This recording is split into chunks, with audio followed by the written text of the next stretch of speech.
Okay, so continuing on. Last time we introduced Norton circuits and we saw a really simple example. Let's go ahead and let's do a couple more Norton problems.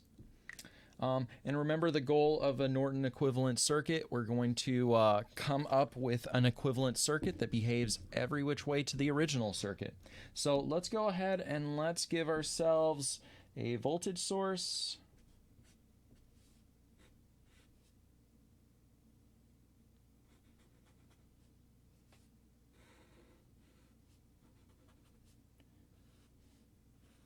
We'll have two resistors coming out from the voltage source.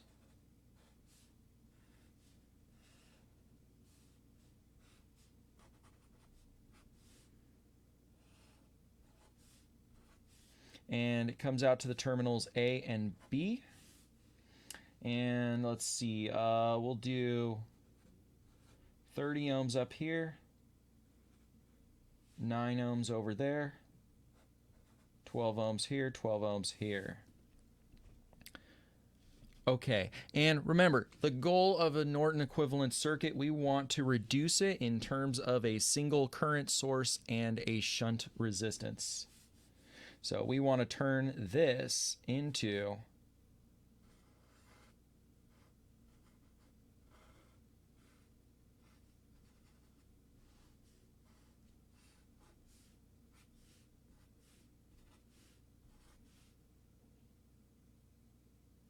I shouldn't have drawn it that way.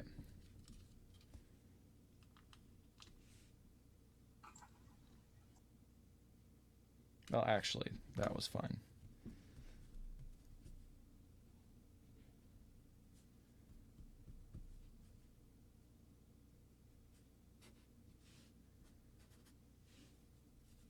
Into this equivalent circuit where we have a Norton resistance and a Norton current. Cool. And I need a voltage for this. Let's say 30 volts. Okay, so we want to take this circuit, our original circuit, and reduce it to just a single current source and a shunt resistance. And the Norton theorem allows us to do that. Okay, so what we need to do is find these two values, the Norton current and the Norton resistance. Now, the Norton resistance is found the exact same way as the Thevenin resistance. We just short out the voltage source and find the resistance as seen from the terminals A and B. However, let's start with finding the Norton current, and to find the Norton current, what we want to do is short out our terminals A and B and find the current that's flowing through that short. Okay, so we're going to go ahead and redraw this circuit, and we're going to short out our terminals A and B. Okay, so I'll go ahead and redraw.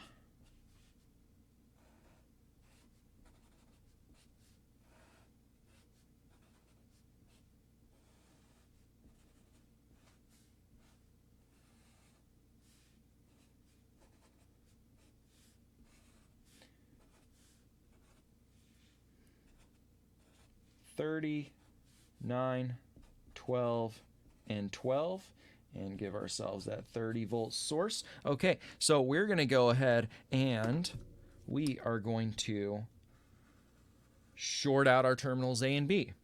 And if we can find the current flowing through this short, that is the value of IN, our Norton current.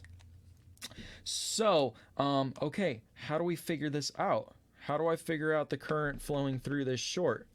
Well, looking at this circuit right here, I think we can go ahead and reduce it in terms of a total resistance, figure out the total current going through that, and then see where that leads us in the solution so that hopefully we eventually get the current flowing through this short.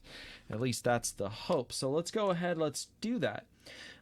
Now, what do I see over here? Well, look at current. Current might help us out over here. I have a current entering this dividing node. Some of it goes this way, some of it goes this way, but it all comes back at this point over here, and then it looks like it splits again. there, and there. Okay, and it looks like the current going through this 12 would be the Norton current, so we need to figure out the current flowing through this resistor over here. Now, okay, reducing this in terms of a total resistance, well, I'm seeing over here that I have these two in parallel, the 30 and the 9 are in parallel, but also the 12 and the 12 are in parallel. So let's go ahead and let's figure that out. Okay, 30 in parallel with 9 is going to be 30 times 9 divided by 30 plus 9. So divided by 39. Looks like we get 6.923. I'm going to just take that as 6.92. Okay, so let's go ahead and let's draw that in over here. 30 volts applied to a 6.92 ohm resistance. Okay, and then this 12 in parallel with 12 gives us 6. So at this point right here, which is the same as this point over here, I have 6 ohms that go down.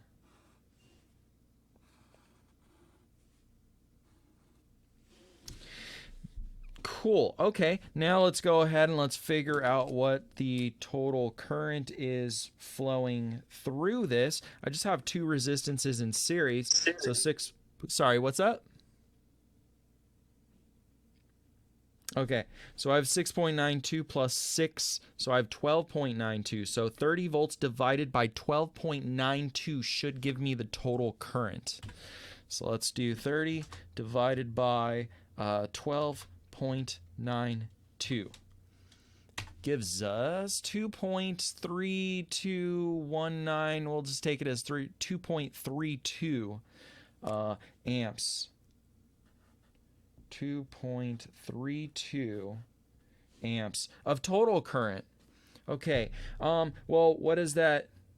Okay, great. So if I backfill my circuit, I'm left with, I know this current now, and this current right there. I have 2.32 amps there, and 2.32 amps here. However, the current gets divided among this 30 and this 9. It comes back together, and then the 2.32 amps splits yet again. Okay, now there are a couple of different ways. Remember, I'm trying to find the current flowing ultimately through this 12 ohm resistor because that's the Norton current. It's the current going through this short, and these two currents are going to be the same. So, I do have a couple of different approaches here. And I think maybe the most straightforward one is to actually look at the voltage drop, and then I'll show you a little shortcut here. Okay, so let's figure out the voltage drop across this 30 and this 9 in parallel. They're in parallel, so they should have the same voltage drop across both of these. And over here, I've nicely written it down where the 30 and the 9 is 6.92. So this voltage drop between this point and this point is the same as the voltage drop between here and here. So let's go ahead and let's do 2.32 amps times 6.92 gives me the voltage drop across there. Just applying Ohm's law, so 6.92 times 2.32 gives us 16.05 volts. 16.05 volts. Okay, so now I'm at 30 volts on this side. I drop 16.05. So 30 minus 16.05 gives us 13.95.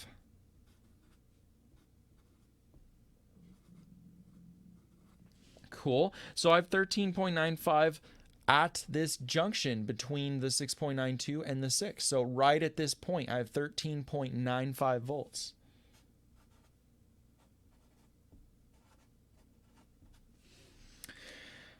Okay, and I have 0 volts here.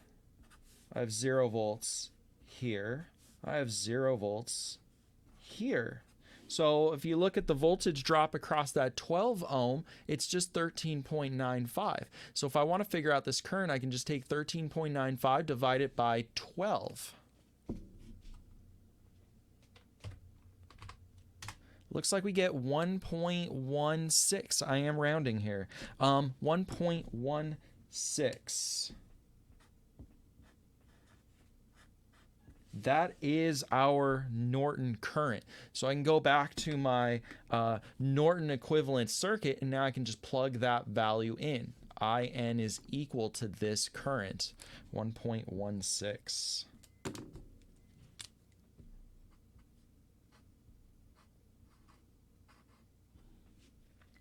Cool.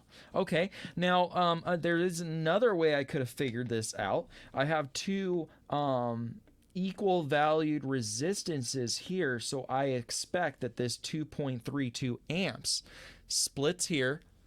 Some of it goes this way, some of it goes that way. Nevertheless, it all comes back together at this point. So leaving this node, I have 2.32 amps. And if I have two equal valued resistances, I expect that current should be divided evenly. So I get half of 2.32, which is 1.16 going this way. So without even looking at the voltage drops, I could have looked at this as a current divider and figured out that it was 1.16 amps. Okay. So either way, we end up getting the correct answer over here, 1.16 amps. Now all we have left to do is figure out the Norton resistance. Okay, so once I'm done figuring out the Norton current, this was just for finding the Norton current. This is now a new problem to figure out Rn. So let's start back with our original circuit, and we have to short out our voltage source and then find the resistance seen from points A and B. Okay, so I'm going to go ahead and redraw the circuit, but I'm going to short out my voltage source now.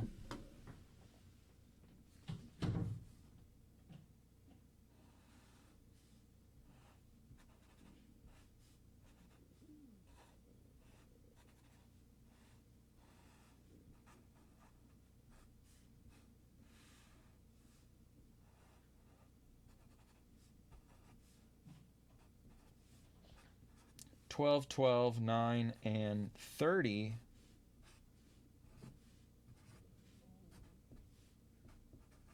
Okay, now let's go ahead and find the resistance between points A and B. Well, what is this over here?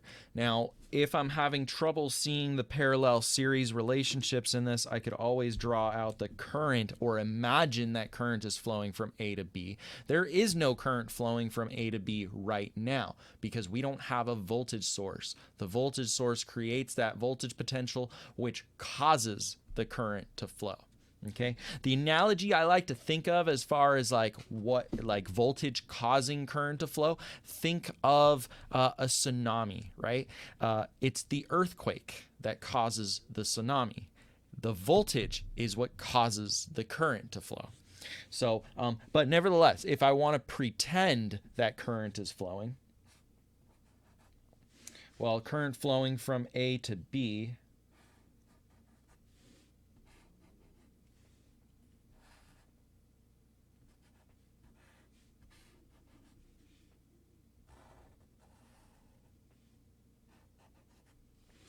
well, right there. And you can see where my dividing node starts the beginning of the parallel and the summing node ends the parallel. So where current divides and where current sums defines my start and end position of my parallelism.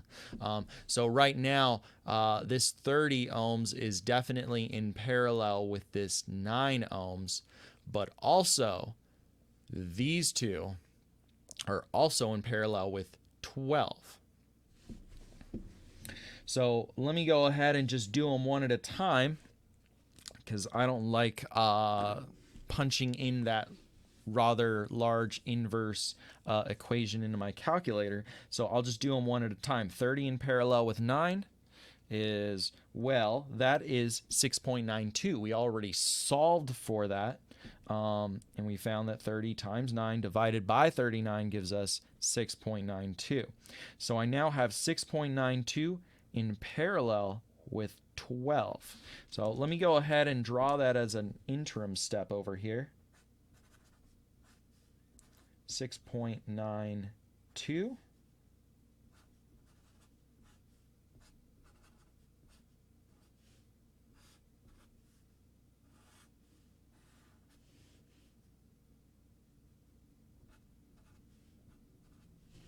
Okay, and again, you can fictitiously draw some current to help you out.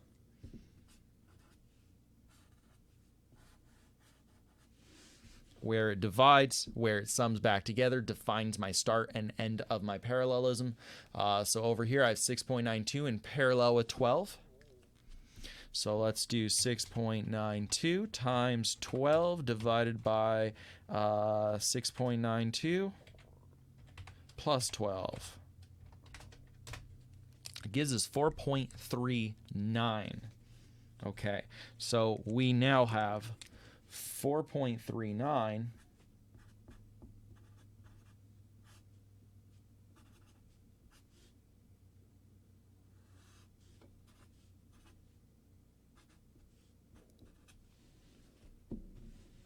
in series with 12. Okay, so we just reduced these two down.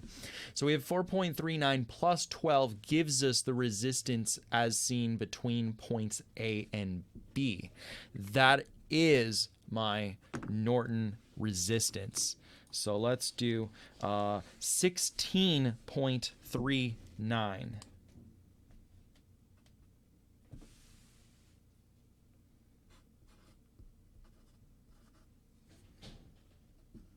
ohms. Okay, so this ends up being my Norton equivalent circuit, and it behaves every which way to my original circuit from terminals A and B. And the lab that we have will kind of demonstrate the functionally equivalent circuits, Thevenin and Norton, to an original circuit. That's what we'll be doing in the lab today.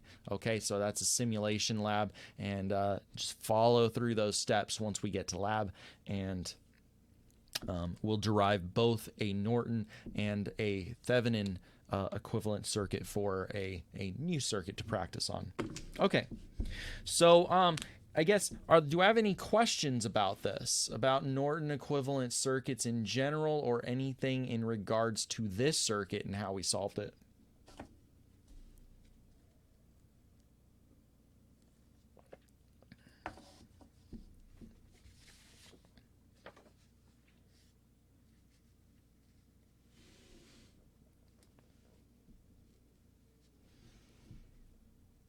Why was the current reversed? Where was the current reversed? In the top portion of my page or the bottom portion of my page? Can you go over how you got the current very quick again? When you solved for the Norton equivalent resistance? Gotcha. Sorry, I have two different questions. Okay. Let me address, can you go over how you got the current very quick again? Okay, over here, I think you're talking about when I talked about treating this 12 and 12 as a current divider. Are you talking about this point? Yeah, okay, cool. So I had 2.32 amps entering here. Some of it goes this way, some of it goes that way. Conservation of charge, I get the same current entering and leaving this node, right? Kirchhoff's current law. So regardless of how my current gets split over here, I know that I have 2.32 amps that should be leaving this node.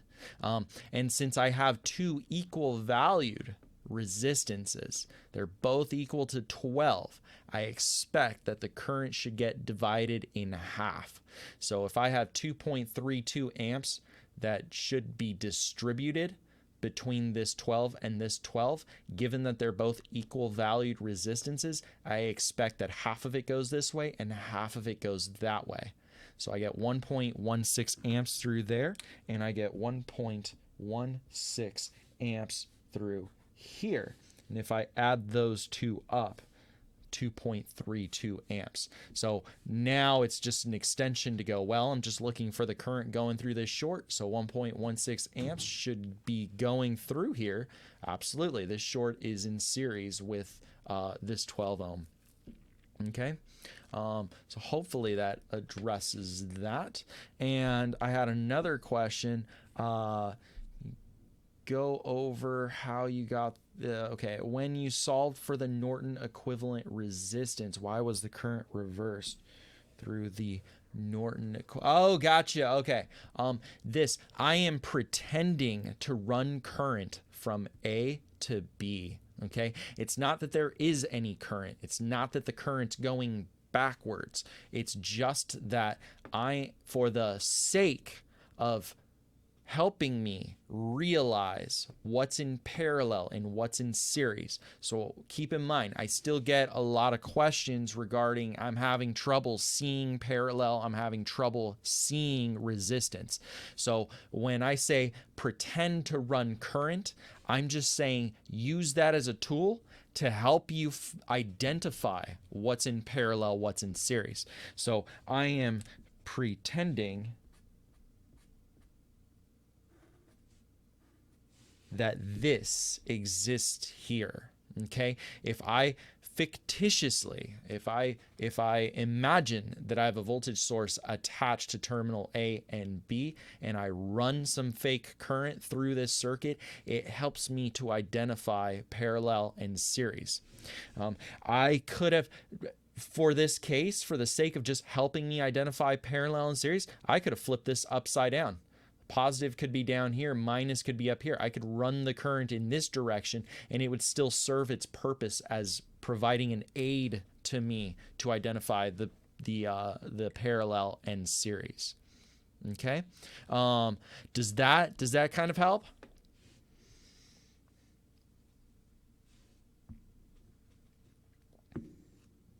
Cool. Okay, good. Okay, so let's go ahead. Let's do another Norton equivalent circuit.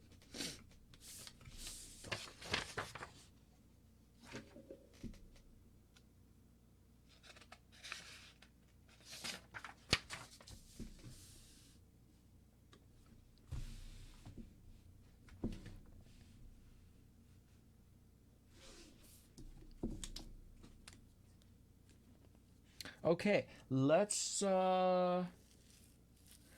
give ourselves a voltage source, 50 volts. Let's do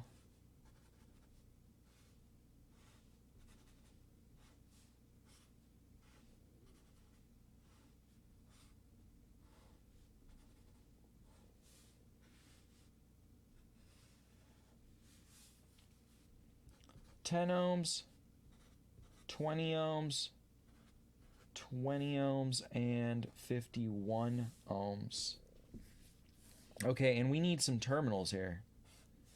I'm going to place them right here, A and B. Okay, we got a fully defined circuit here, 50 volts, 10 ohms in series with two parallel 20 ohm resistances and a 51 ohm resistance over here, and A terminal and B terminal. Okay, we are going to derive a Norton equivalent circuit, so we want to reduce this circuit into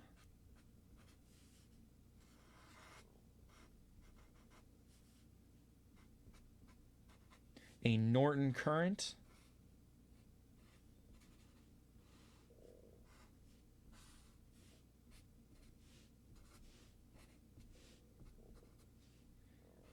and a Norton resistance, or a registered nurse.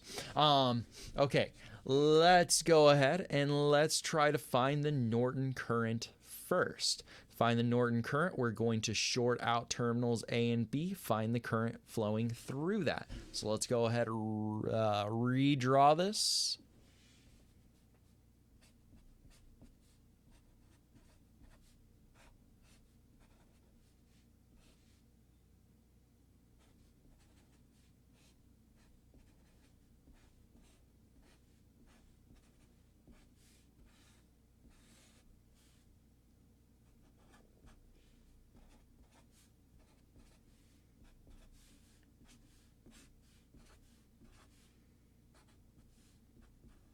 And we are going to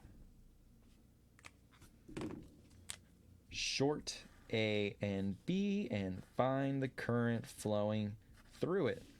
All right. Now, anytime that we place a short, especially when we're doing stuff like Norton current, or when we're trying to find the Norton current, we're placing a short here. There's always the risk that the original circuit changes, because depending on where those A and B terminals are, it could cause a component to get shorted out or shorted across. So we should always be mindful that the circuit could fundamentally change when we try to solve and find the Norton current.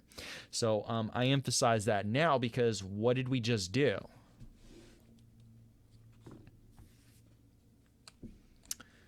We just lost this resistance over here, right? This 51 ohm resistor goes out the door as soon as we draw this short and try to solve for the Norton current. So keep that in mind.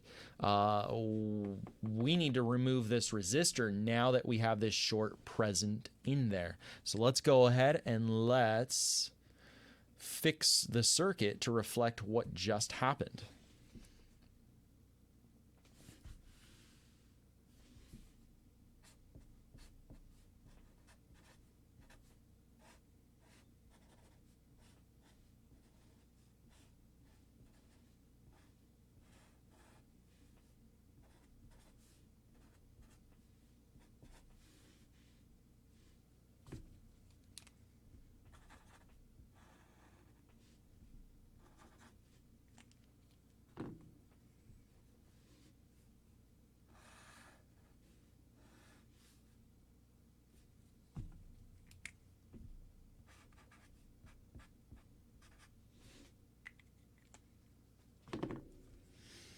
Cool. Okay, so notice what just happened here. This resistance got replaced with the short that we added in to solve for the Norton current. So notice how our circuit changed. We lost the 51, and now it looks like the Norton current is actually just our total current for this circuit. So we can go ahead and solve this now, try to figure out what that current is, and it's actually really easy. This problem gets easier when you try to solve for the Norton current. So what do we have now? We have 20 in parallel with 20, that gives us 10. We have 10 in series with 10, that gives us 20. So we have 50 volts divided by 20 ohms gives us the total current flowing through here.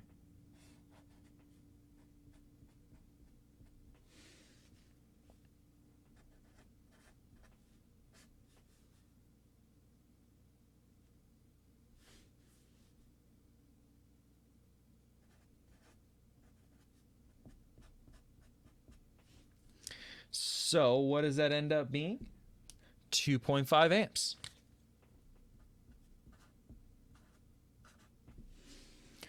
So if I have 2.5 amps flowing through this resistance, well, regardless of how the current gets divided in these parallel branches here, they come back together at this summing node, and then they return back to the voltage source. So IN is just equal to 2.5 amps.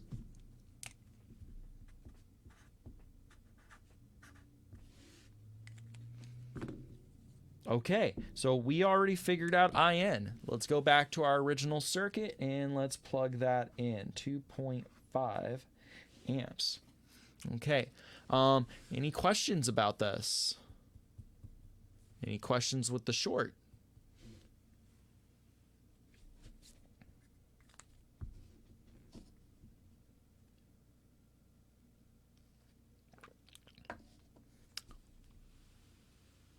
All right, then let's move on to finding our Norton resistance. Norton resistance, we're just going to short out our voltage source, and we're going to find the resistance as seen between terminals A and B. Why did the short get rid of the 51? Because it does. So once you put a short in parallel with anything, the easy way for me to say this is just current's going to take the path of least resistance. But if you want a more formal explanation of why that is,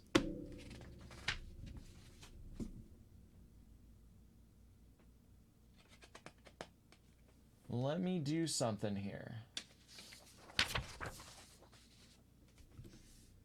I always get a lot of questions when it comes to this short.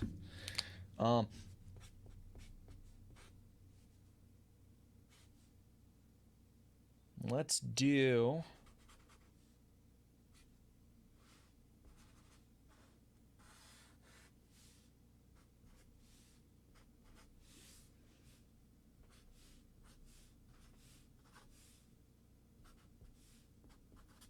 Let me take this simple problem.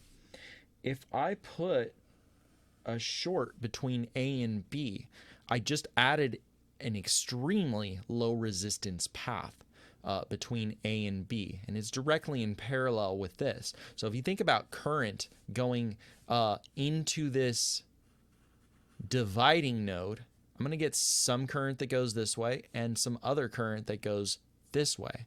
But a short is just 0 ohms. So can I not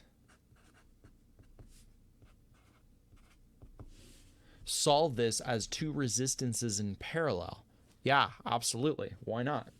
So if I go ahead and say RT's equal to 10 times 0 divided by 10 plus 0, well, look what happened to the numerator. Numerator went to 0. 0 divided by anything is going to be 0 ohms. So the total resistance here, if I redraw this,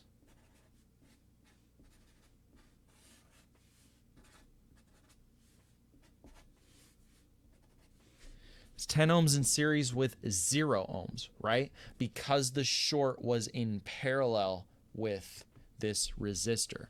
So either way that you want to think about it, current will take the path of lesser resistance. More current will go through the path of lesser resistance. Well, when you get to the case where you have the least amount of resistance, all the current goes through there, right? Okay, so does that help?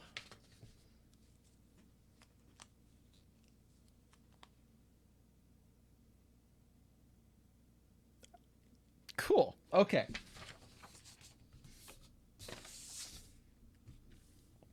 I think sometimes it always helps to get more comfortable with the previous material, and then you see something again, and then it makes a little more sense because now you have a better foundation to come from. So if you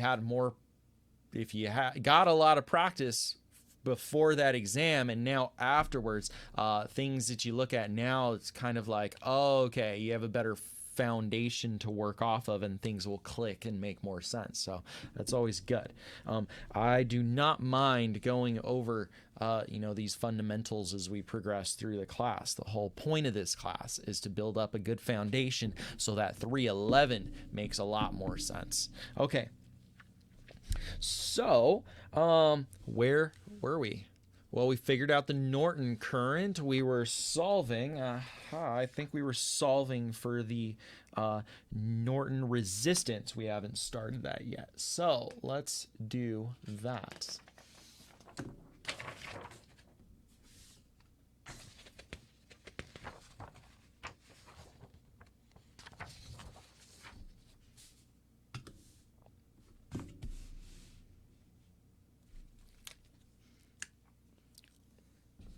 Okay, let us see.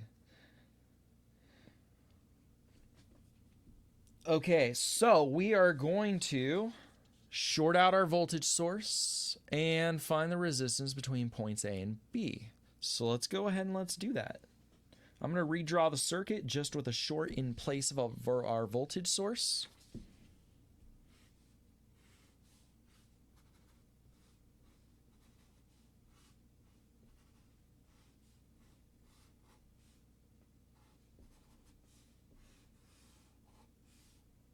we had 10, 20, 20, and 51, and our terminals A and B were over here.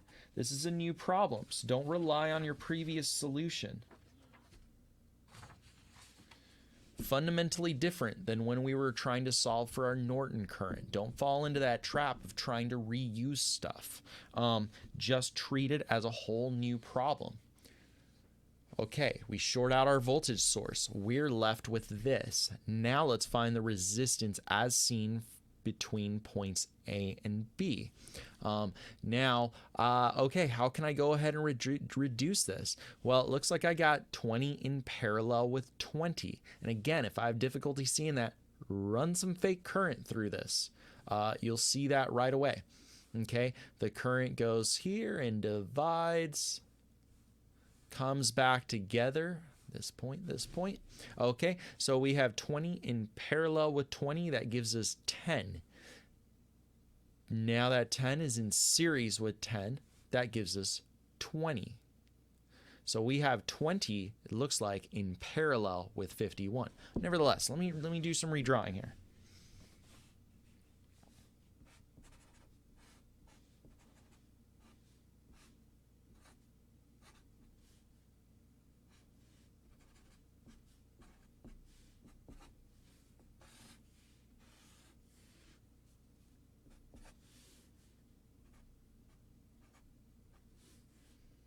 I was working on something yesterday, and I couldn't make heads or tails of it.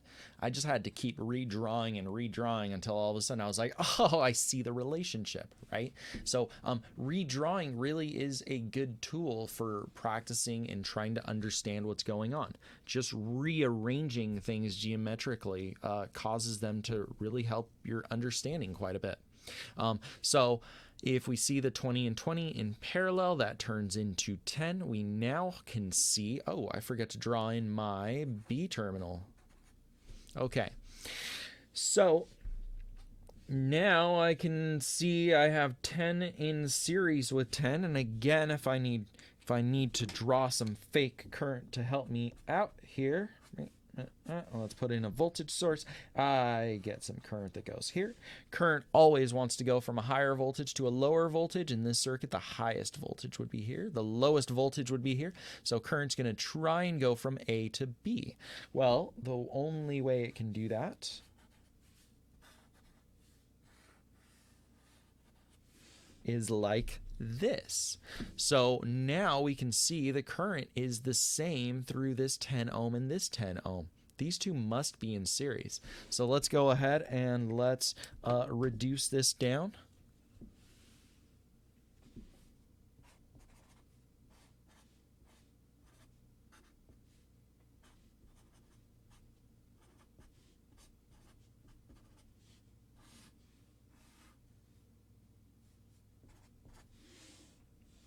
And we're left with this.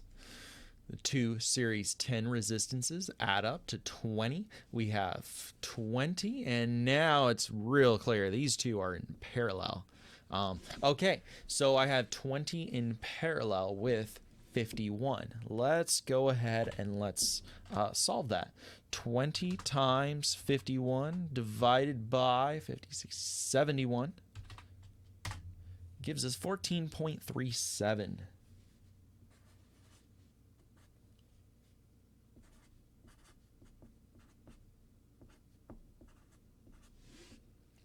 Okay, so my Norton resistance ended up being 14.37 ohms.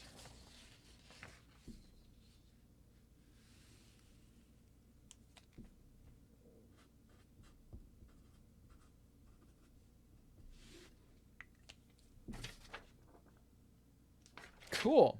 So we are now left with a Norton equivalent circuit for our original circuit. Behaves every which way. Okay, so let's see. I think we're 40 minutes. We still have 9 minutes left of class. So we can either go to lab a little early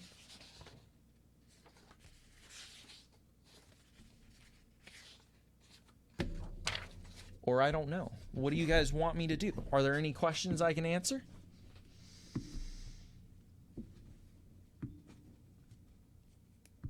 Professor? Yeah, what's up? So for the circuit, the current is pointing down, right? Oh, The IN? where? Which circuit? This one, the original circuit. The original circuit. Yeah. You're talking about here. The Okay, so you're asking what is the current doing in this original circuit? Yeah, between points A and B, it's pointing down, right? Let's go ahead and put some arrows up first.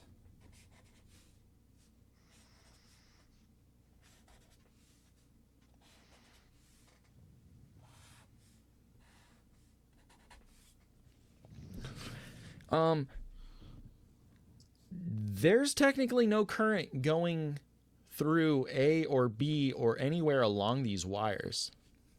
Okay. From a very practical point of view, there is no current here.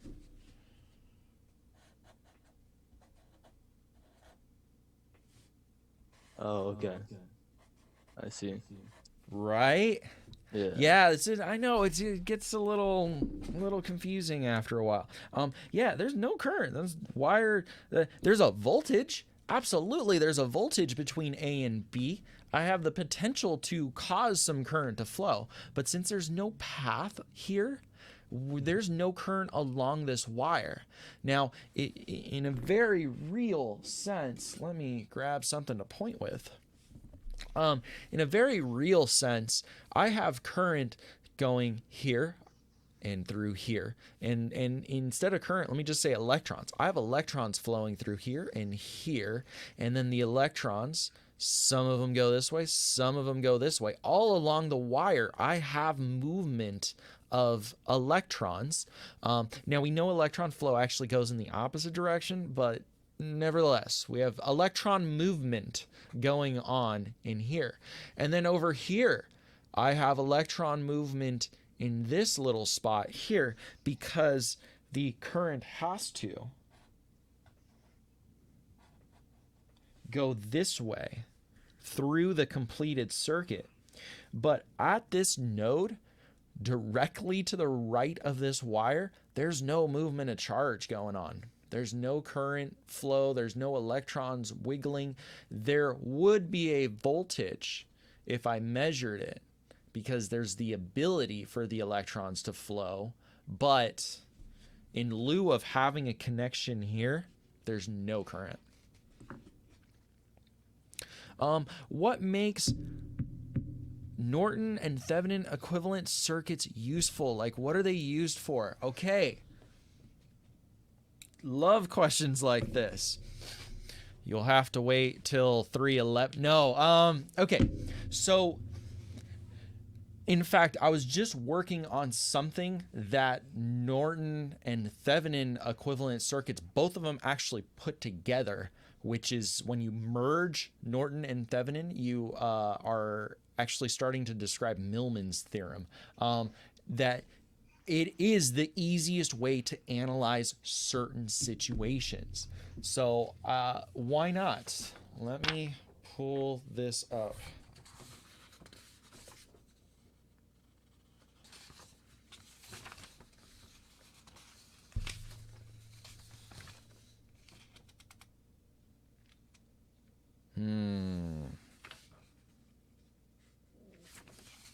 Okay, I'll put up two examples.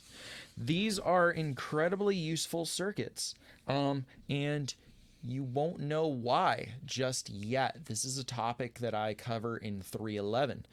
Nevertheless, this is a highly crucial circuit that is used in embedded systems and used in computing systems all the time. In fact, you probably have a few of these sitting in your computer right now. And what it is this is a digital to analog converter. It takes a digital value in terms of ones and zeros and converts it to an analog voltage. This is known as a digital to analog converter. Now, analyzing these circuits using your fundamental rules, it can be done, but it gets messy real quick, and you end up with these overly large equations that are hard to reduce. Same thing over here. These are two very similar circuits. They do fundamentally the same thing. They convert a binary value, zeros and ones, or in our case, 0 and 5 volts, into an analog voltage on the output. So these inputs over here, even though they say VB0, they only take on a value of 0 or 5 volts. As I mentioned, trying to solve these seemingly simple circuits with many different combinations of inputs can be incredibly difficult to do with just fundamental rules. But if you start to apply Thevenin, Norton equivalent circuits to these, you all of a sudden can start to derive equations much more simply. So by themselves, this is why I said no employer is going to go ahead and hire you and on your first day at work give you something. Find me the Norton equivalent circuit for this. Find the Thevenin equivalent circuit, and your job is done, and you get to go home and you get paid for a full day of work. It doesn't work that way. But if you want to design and work with these very useful circuits for applications in embedded systems and all computing, a digital to analog converter, this is what your sound card does. It takes digital values that are stored in memory and outputs them as an analog waveform. And so to analyze and work with these, if you truly want to understand and appreciate the trade-offs, like I said, both of these do fundamentally the same thing, but they do them a different way. Then you do need to start analyzing these and compare the two, and Norton slash Thevenin and ultimately Millman's theorem are the tools, the key to understanding these. Also, and I do cover these in 311. Another application would be, again, as a tool to analyze a circuit. I may have to draw one because I don't have one readily available. But once you get to 311, you start working with more complex and more powerful components like transistors. Ultimately, if we're going to be computer engineers, we should have an understanding of that transistor. And so if you look at one of the most simple use cases with a transistor,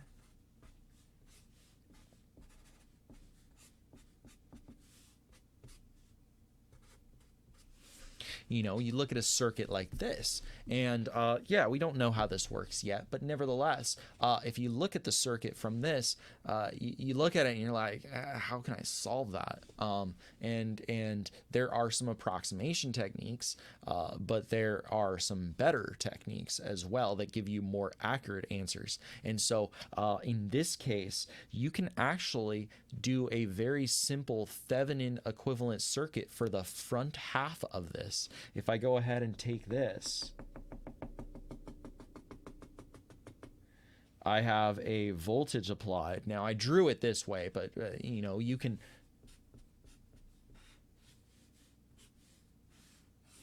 It's the same as this. So what do I have? I have an A over here and I have a B over here. And so if you think about just the circuit, exclude the transistor and that, I have a very simple Thevenin equivalent circuit over here. And if I do a Thevenin equivalent circuit, that circuit then turns into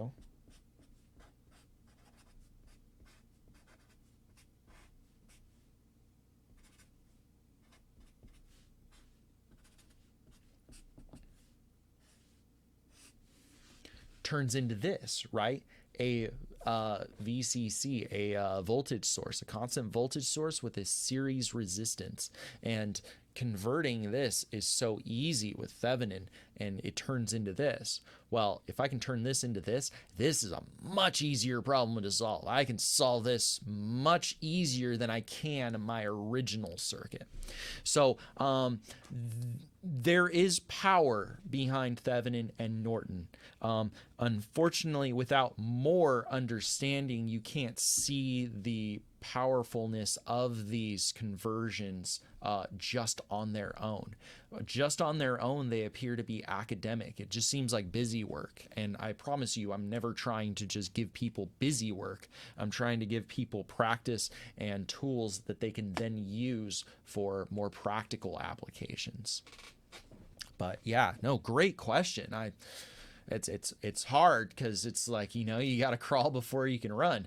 It's like learning. It's just like math. It's like trying to learn how to add, subtract, and multiply. And you sit there and they're like, well, you know, what do I got to learn algebra for? Well, so you can do calculus. Well, what do I need calculus for? So you can look at rate of change and things like that.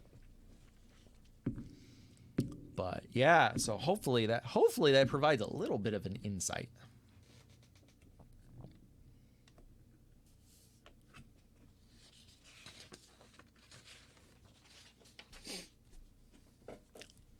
Oh, sweet. We ate up the 10 minutes. Perfect. Okay. So let's go ahead. Let's take a 10-minute break. 10:32, we will be back. And go ahead and open up that lab. You're welcome to start working on it. It's the Thevenin Norton equivalent circuit lab. I believe that's lab number 5. Let me pull up the page over here. And you know what? Let me give a little overview before I take off if anyone wants to get started. I think it is pretty straightforward.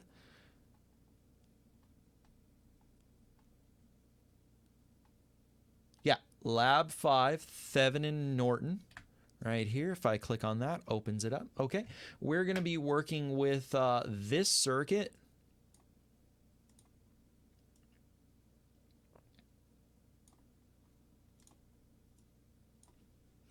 And we are going to have essentially 3 circuits here.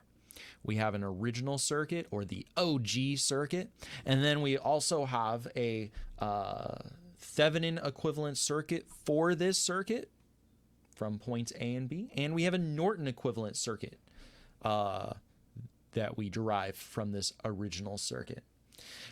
Now, with those 3 circuits, they should all behave identical to each other, right?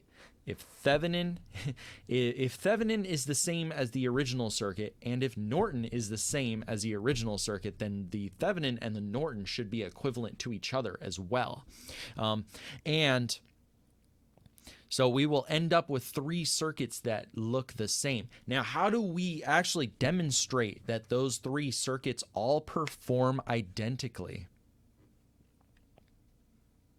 How can I prove that? Well, we can use a test case. We can take a resistor and we can add it between points A and B. And if we add a resistor, if we add a test case, we'll call it the load resistor. If we attach a load between points A and B and we get the same current through that load and we get the same voltage drop across that load, then it's the same circuit, right?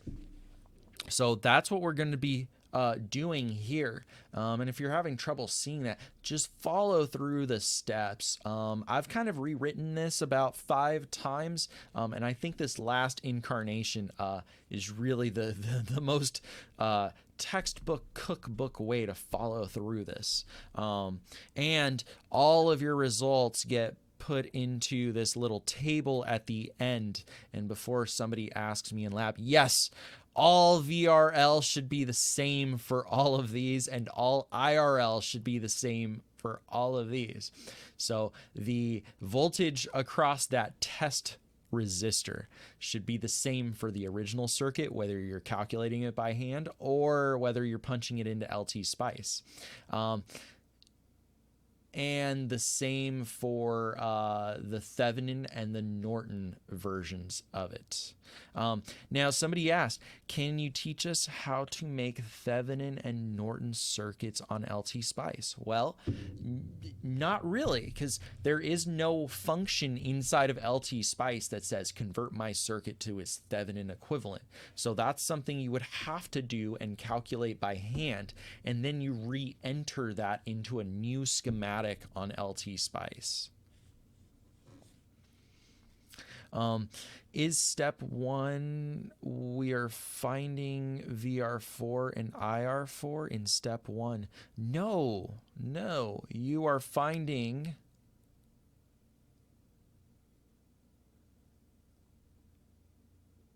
you're finding IRL and VRL right here, okay?